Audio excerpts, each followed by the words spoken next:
So আজকে একটা ছেলের সঙ্গে এরকমটা হয়ে যাবে আমরা কোনো জীবনেও ভাবতে পাইনি। আর আমি তো কি তোমরা কোনোদিনও ভাবতে পাওনি যে এটা হলো কি করে।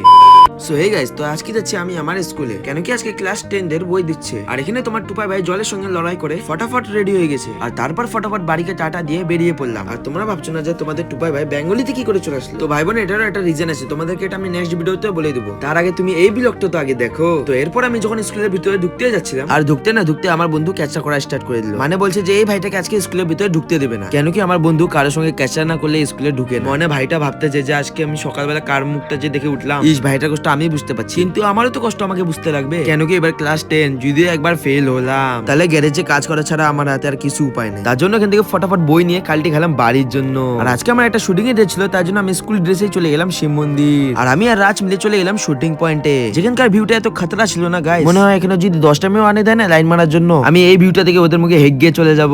তো আজকে তোমাদেরকে এই ব্লগটা কেমন লাগলো তোমরা কমেন্টে অবশ্যই বলো। আর হ্যাঁ, আমি হিন্দিতে বেঙ্গলিতে কেমন করে শিফট হয়ে গেলাম ওটা আমি নেক্সট ভিডিওতে বলে দিব। আর হ্যাঁ, এই জন্য তোমরা আমাকে ফলো করে নাও বা কাউকে শেয়ার করে দাও ভিডিওটা।